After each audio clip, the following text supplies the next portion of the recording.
मैं मिसेस खरे लाल बाग girls inter college के YouTube channel पे आप सभी का स्वागत करती हूँ। आज मैं क्लास 12 के लिए फिजिक्स सीरीज़ का पार्ट 141 लेके आई हूँ। आज मैं बताऊँगी critical angle and total internal reflection, क्रांतिक कोण तथा पूर्ण आंतरिक परावर्तन। बच्चों, ये क्रांतिक कोण और पूर्ण आंतरिक परावर्तन आप 10th में भी पढ़ चुके हो, है ना।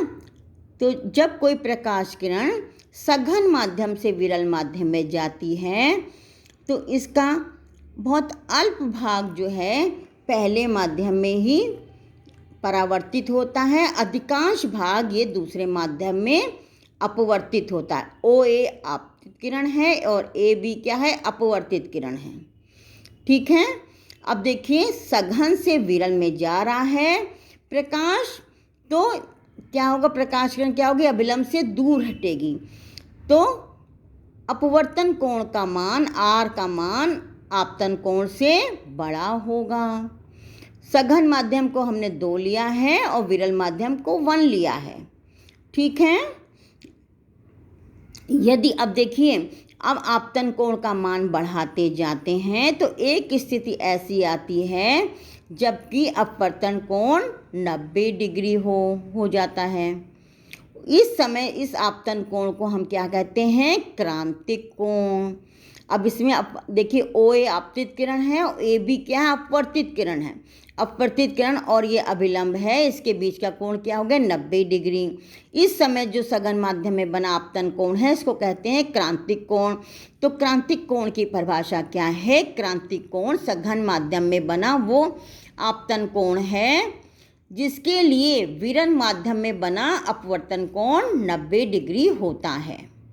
ठीक है, अब अगर जो है आपतन कोण का मान क्रांतिक कोण से बढ़ा दें, अब देखिए अब ये कोण बढ़ता जा रहा, अब ये किरण ऊपर चली जाएगी।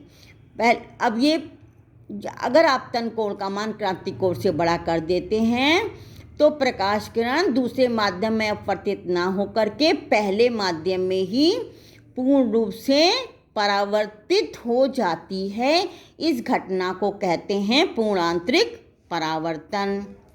ठीक है, अब देखिए यदि आपतन कोण का मान क्रांतिक कोण से बड़ा हो तो थोड़ा सा अधिक कर दें तो प्रकाश विरल माध्यम में बिल्कुल नहीं जाता बल्कि संपूर्ण प्रकाश परावर्तित हो जाता है, होकर सघन माध्यम में ही लौट आता है। इस घटना को पूर्ण आंतरिक परावर्तन कहते हैं।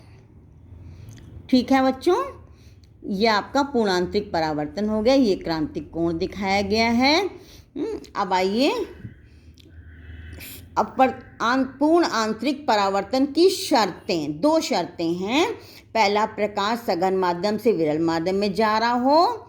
दूसरा है आपतन कोण का मान क्रांतिक कोण से बड़ा हो। अब आइए अपवर्तनांक तथा क्रांतिक कोण में संबंध